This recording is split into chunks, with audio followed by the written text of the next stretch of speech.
I want to start with a woman that I interviewed yesterday. She was telling me about her daughter, and her daughter is in her 20s and was just given a diagnosis of schizophrenia.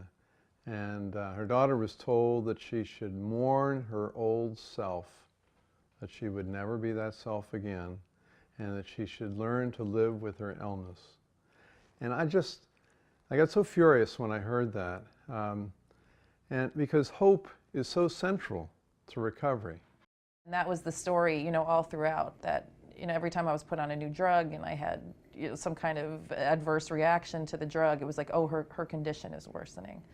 So that pretty much sent me on a spiral from age 13 to pretty much my adulthood, where I was in and out of institutions. I tried to take my life a number of times. I was diagnosed with depression, borderline personality disorder, bipolar, I forget the exact term, but bipolar tendencies, I guess is what they used. It's just, OCD at one point. And all the while, the medications were really making me sick. I think being a younger person, living in a very specific white suburb and not knowing that I was going to fit into the norm, gender and sexually, that's a traumatic thing to go through.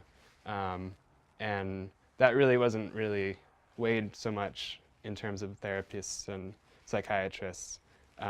It was more like, we understand what you're saying because it fits this illness model. And I just realized, watching them ask me these questions that were out of a book and not really asking me questions about who I was, that it really didn't have a lot of meaning, that it didn't have to be who I was. And that point for me was a turning point to saying that I'm not going to be looking to the system for answers anymore.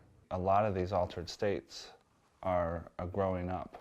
We have all this fear, and I think that fear just makes it worse. And I know in my case it did. It made the fear around me probably led to the point where it got to a car accident and almost a near-death experience. And I could have potentially hurt other people, when I was driving my car in an altered state, which luckily I didn't. But I just think it's really common for that to happen, and a lot more common than people realize. I thought that there was something wrong with me for having those experiences. I thought it was my fault that I had those experiences, and I thought that they were supposed to be kept secret. I didn't start healing until somebody said, oh my God, what happened to you? That was always avoided. What I've heard repeatedly is that people need to be listened to. People need to interact. People need to feel respected.